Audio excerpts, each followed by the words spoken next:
Welcome to the Cardboard Crash Course. My name's Ethan, and let's learn how to play CATAN, Explorers and Pirates. As always, and similar to other CATAN videos, I'll be explaining all of the rules in the rulebook that you'll need to know going into this expansion and how to play. But I will not be going over any of the specific scenarios that break apart after that, included in the second booklet, the mission log. Those are for you to explore by yourself.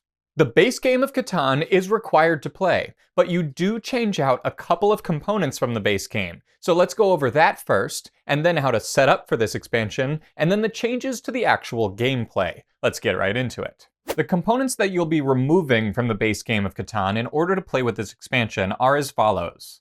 The entire stack of development cards, the 2 bonus victory point tiles, and all of the cities for the colors, as well as the number 2 token, and a single number 5 and number 9 token. Additionally, you'll return 1 hill, 1 pasture, 2 fields, and the desert hex, alongside the robber, back to the game box. None of these are used in Explorers and Pirates. To begin setup, we'll find all of the frame pieces included in the base game of CATAN, and flip them all over so you do not see any coastlines or ports. We will use these frame pieces alongside the new frame pieces included in Explorers and Pirates to build the oblong map included in pages 6-7 of the rulebook. At this point, it's a good practice to have the rulebook out in front of you for a visual aid as you follow along with my description, because the setup is a little bit strange, and I'll show you it one at a time, but it is best to have a reference as well. Remember, anything not mentioned in setup, and gameplay for that matter, is because it's exactly the same as the base game. Only the changes from the base game will be mentioned in this video, so you'll still collect player pieces and resources and all of those kinds of things, even though I'm not going to directly tell you to. Once the frame is built, we'll take all of the hexes and the number tokens from the base game of CATAN and place them randomly in the cream-colored section on the left of the frame, as shown in page 6 of the rulebook. Once we place the tiles randomly, we'll place the number discs on top of them in a set order found here.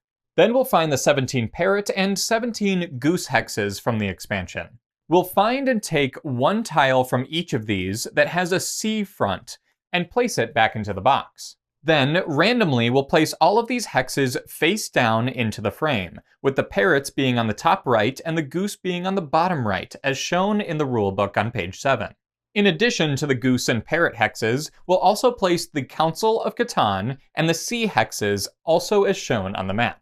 Once the frame has been built, and all of the land hexes are placed randomly face up with set number tokens on top of them, as well as the goose and parrot tiles being placed randomly face down, surrounded by sea tiles with the Council of CATAN in the center here, it is now time to create the supply.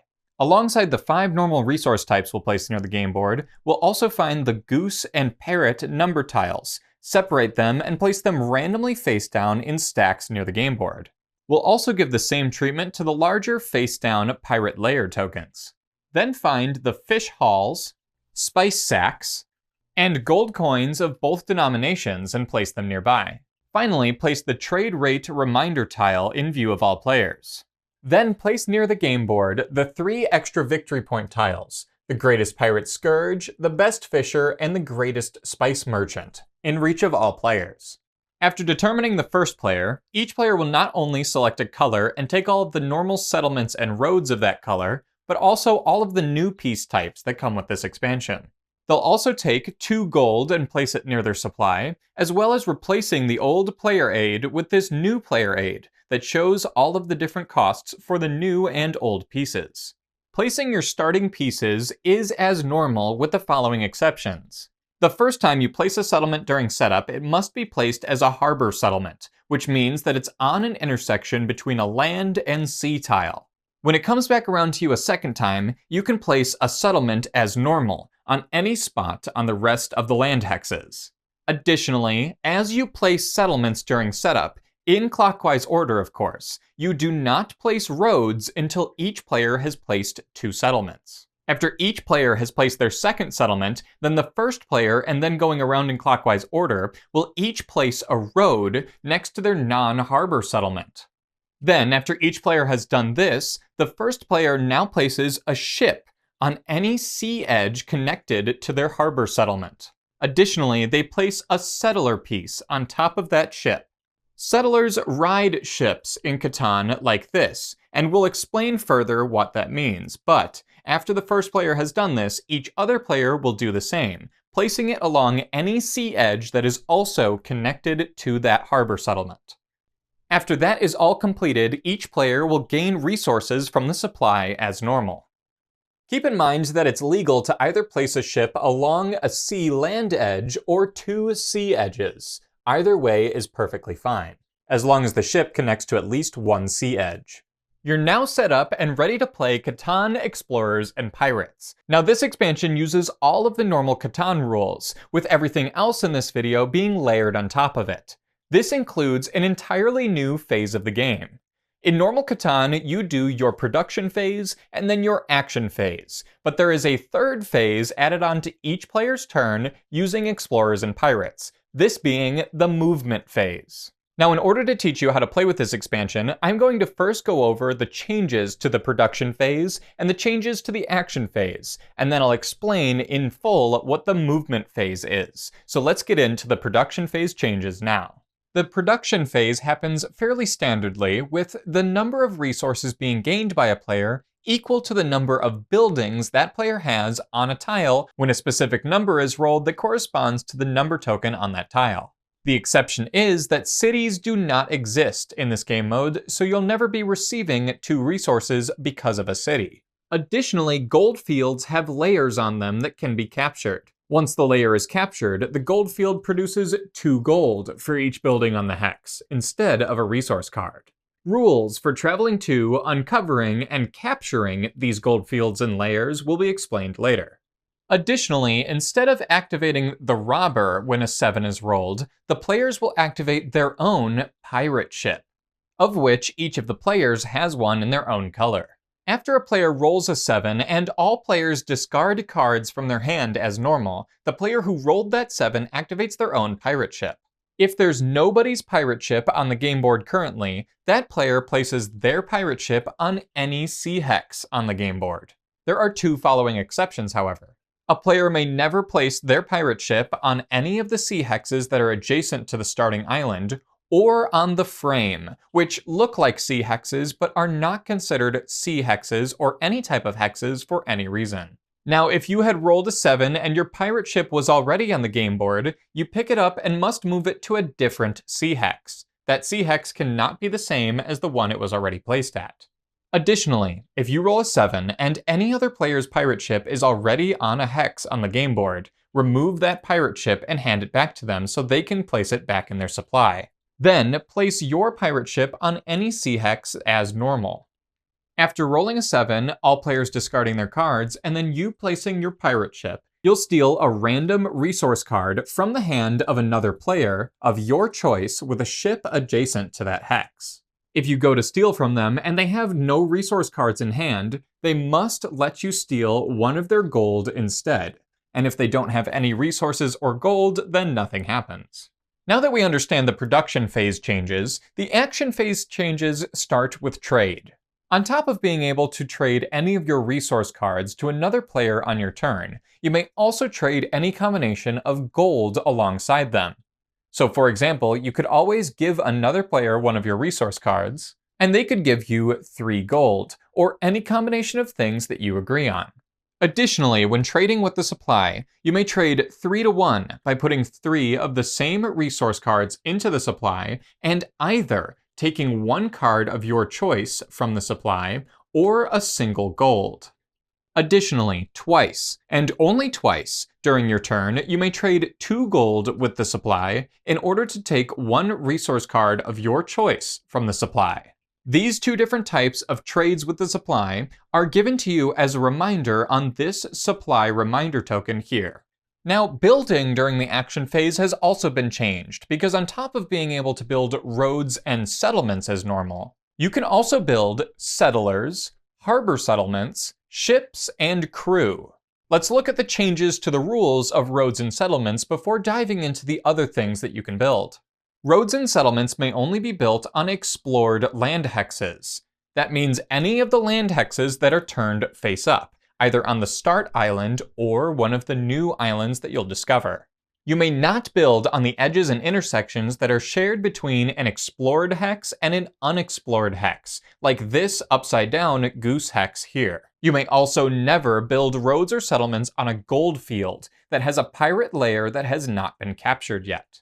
You can tell this pirate layer has not been captured because it still has the pirate layer face up instead of the number token face up on top of it. Again, I'll explain rules for capturing these in just a couple of minutes. You may also never build on a spice farm hex unless you already have your color of crew there. Again, something that I'll definitely explain in a minute because I know that doesn't make sense as of now.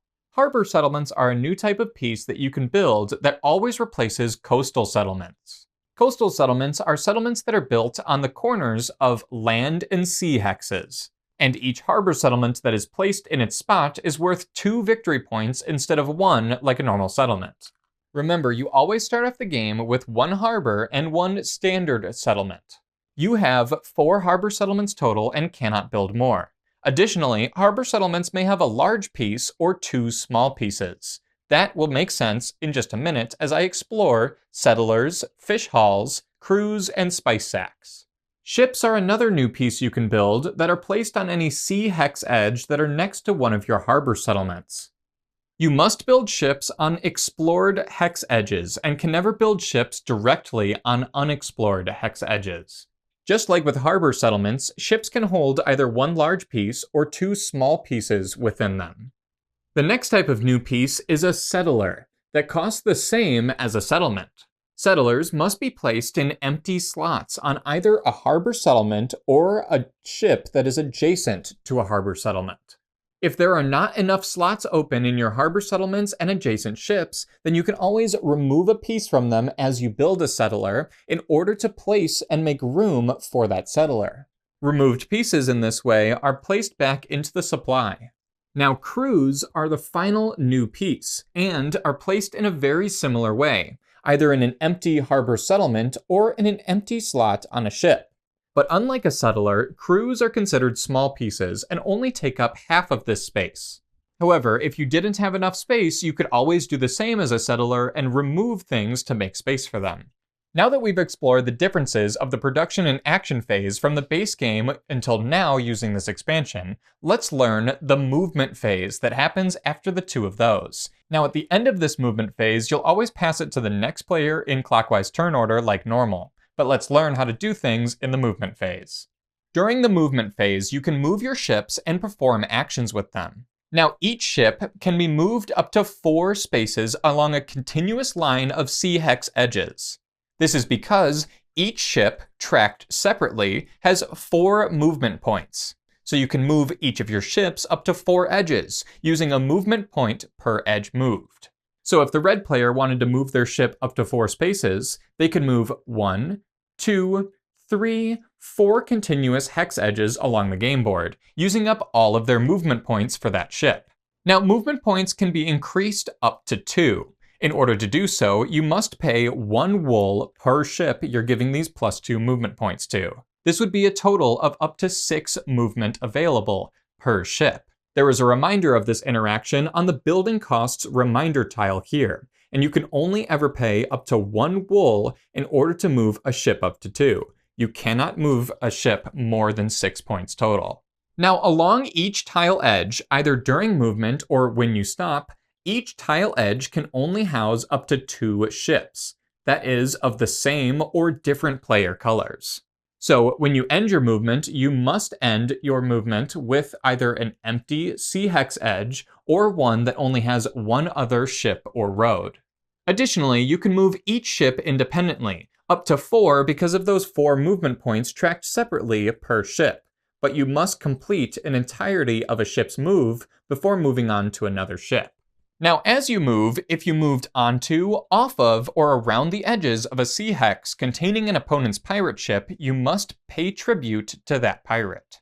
The tribute is 1 gold. That is per ship, no matter how many times you moved onto, off of, or around the edges of the sea hex edge, including that opponent's pirate ship. The person who controls that pirate ship takes those gold for their supply. Now, on your turn, you may always attempt to chase away an opponent's pirate ship with any of your battle-ready ships. A ship is considered battle-ready if it has not yet moved this turn, and it also has one of its ends adjacent to an intersection of the pirate ship's hex. In order to attempt to chase away the pirate ship, the player who's attempting this rolls a single die. If the result is a 6, you chase away the pirate ship and do the activate the pirate ship as normal, removing that player's pirate ship and being able to place your own.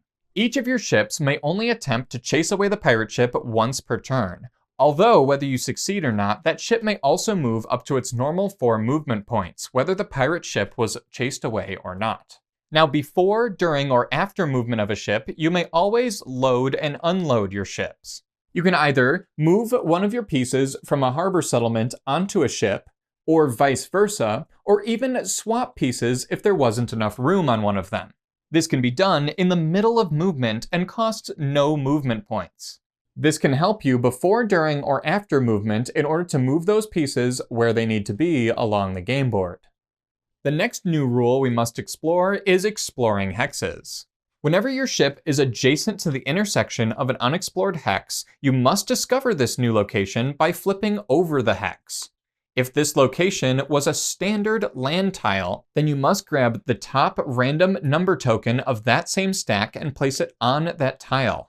If it was instead a gold field hex like this one shown here, you'll take a pirate layer token and place it onto that hex without turning it over or seeing the other side.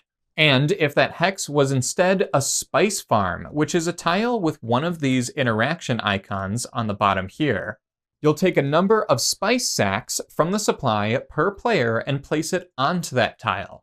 And if that tile is instead a sea hex, then no additional steps are taken.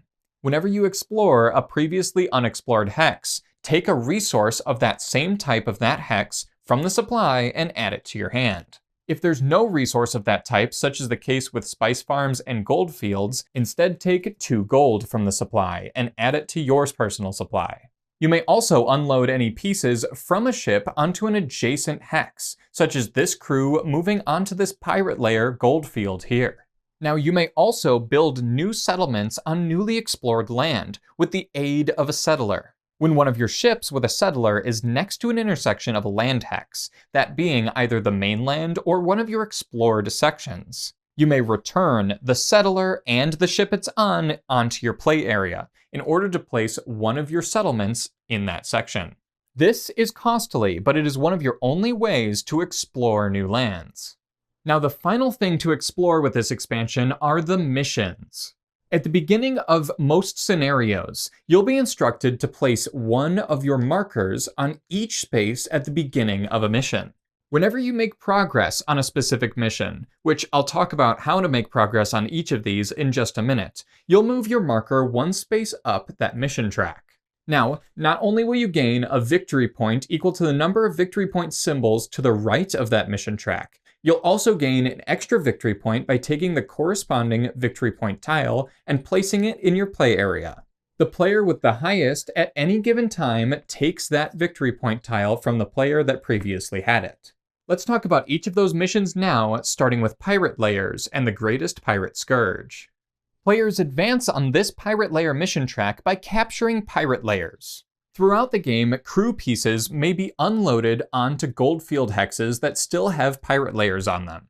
A pirate layer is immediately considered captured when the third crew is placed on a hex. This can belong to a single player or even multiple players as shown here. As soon as that active player has finished their movement phase, the mission is resolved. Starting with the active player and going clockwise, each player will gain 2 gold that was involved, and then each of those players will move their player marker up 1 space along that mission track. Then each of the involved players rolls a die. They'll add to that die the number of crew pieces that they had involved. So for example, the red player just rolled a 6 and added 2 because there were 2 crew pieces of theirs, making a total of 8. The player with the highest sum is considered the hero of the battle. The hero of the battle removes one of their crew pieces from the hex and returns it to their supply, but then gets to move their marker up 1 space more along the mission track.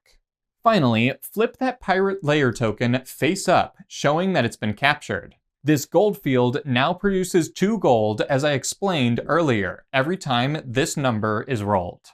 It may also have settlements built on it, now that there's no pirate layer there. Not on this turn, but future turns, you may unload your crew back onto your ship. The second type of mission is fishing for Catan. Players advance on the Fish for Catan mission track by loading fish hauls and unloading it at the Council of Catan. Now, once during your turn during the movement phase, either before or after moving ships, you may roll a die. If the result matches one of the explored fish shoals, you'll place a fish haul on that hex.